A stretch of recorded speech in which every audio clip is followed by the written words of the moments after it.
And welcome back to the Manifestation Destination. Today I wanted to present my horror stories while online dating. And me being me, I was very nicely trying to explain that I was not interested in him at all. That if I were to make any sudden moves that would make him very angry, he would retaliate by doing something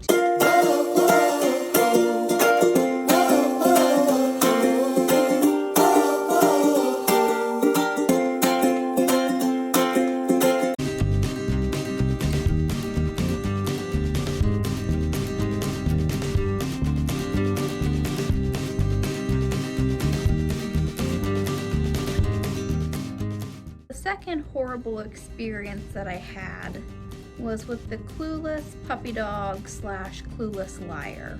Again, we matched on Facebook dating, which you already know.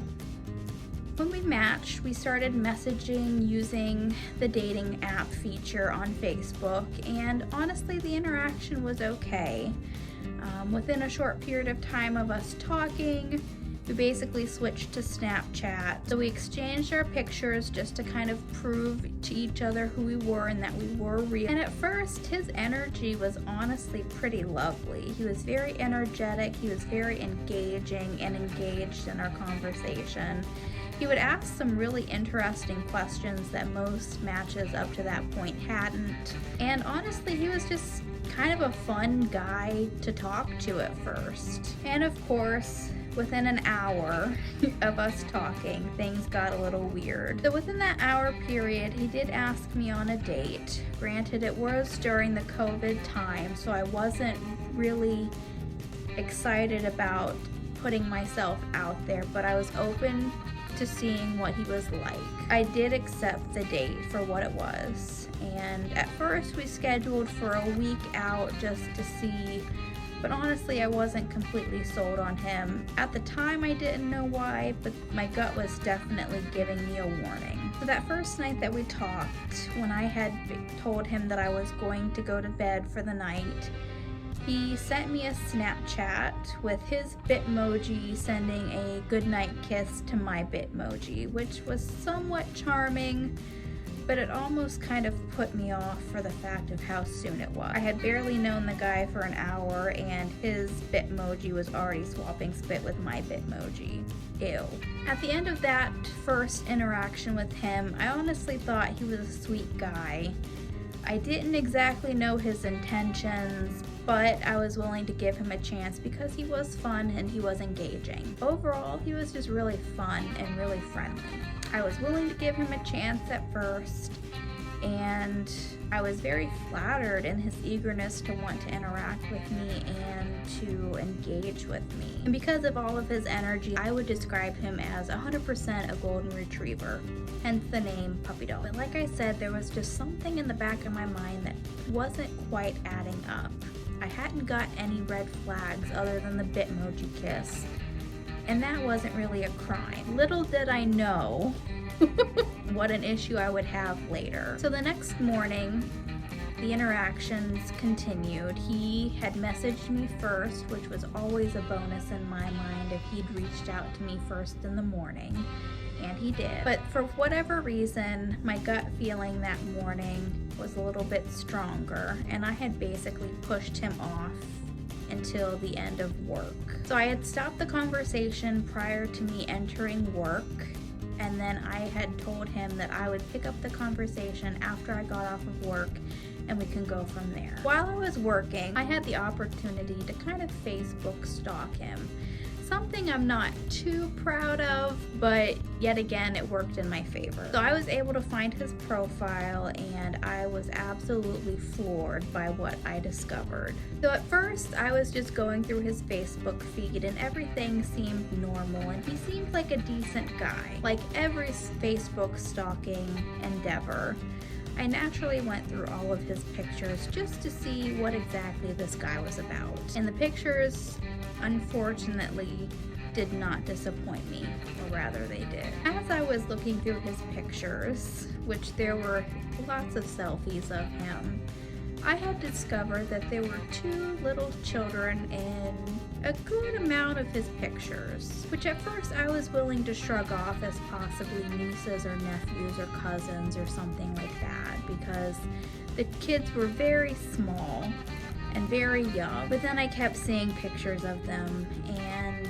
the types of pictures that they were in and the types of positions that the children were in. The kids were basically sitting on his lap giving him kisses. I started getting the vibe that these children were a little bit more than nieces and nephews. The interaction the night before, I had asked if he had any kids, and he said at that time that he did not, which yet again was a very important fact for me, because I do not want to raise kids starting at an older age. I want to start from the very beginning and work my way up with my own kids. So I had concluded on my own that these kids were actually his biological children. And of course, after work, I had asked him very promptly and very bluntly if he had any kids again.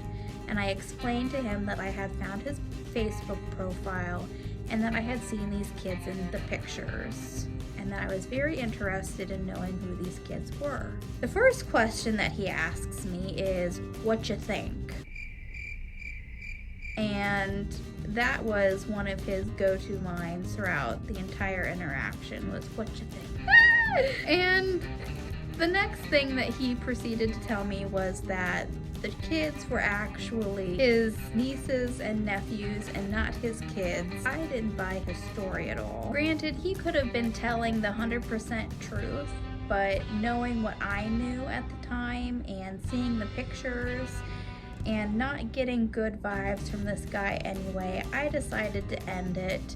I basically explained to him that I wanted to only be friends and that I did not want to pursue anything further. After this explanation, he continued to try to talk with me, and I basically shut him down by blocking him on Snapchat and blocked him on Facebook dating. In conclusion of this story, I had high hopes for this guy at the very beginning based on the energy that I had gotten from him at first. However, in the end, I decided to trust my gut and cut my losses. And like I said, he could have been telling me the absolute God's honest truth, and at the time I did not choose to believe him, which would have been on me. But like I said, my gut was giving me a vibe, and in the end, you always have to trust your gut, so I ended it. Because I blocked him on Facebook dating and I blocked him on Snapchat, I have not heard from him since, and I don't know if he was able to find love or not. All I know is that he is no longer following me around like a puppy dog. The most important lesson that I learned from this interaction was to trust my gut despite all other circumstances. And the next story up to bat is none other than the story of the Hateful Hipster. Like the other 2 stories, yet again, I had matched with the Hateful Hipster on Facebook dating. Ugh. To describe him, he was nothing short than the absolute definition of the term hipster. He played guitar, he was outdoorsy, he had a beard, what more is there? And he was also the definition of the word blunt. So throughout our very short interaction, he did nothing but complain about all of his previous relationships and former exes. At one point, while we were messaging each other, he asked me flat out if I was crazy. Little did he know that I am, but I decided to play it cool and say no, and of course, I took the bait and asked why. So he had told me the story about how his ex had accused him of cheating and how they had had a physical altercation in which she threw a knife at him. And after hearing this story, I had 2 thoughts going through my head. One being the fact of why she was concerned he was cheating, and 2, why would he interact with someone that would have such hostile aggressions towards other human beings? Basically, what is his tribe all about? And the kicker during our conversation, or rather his blunt statements towards me, was the fact that he did not find plus-size girls attractive. let me rephrase this. He viewed plus-size women as disgusting and not worthy of love. Which, unless you're absolutely clueless and have no idea what a plus-size girl is, it's me. I am 100% a girthy gal. Looking back on it now, I don't know if he truly realized what he was saying to me, but he said it, and that was enough for me to warrant not talking to him any longer. And although it is very shameful that I admit this, I did ghost him. He was the one match that I did not have any guilt ghosting over. For him, I was like, nope, I don't care. Blocked him, haven't heard from him since, and no, I don't know if he has ended his quest for love. However, I can only imagine that he has only offended several other women while trying.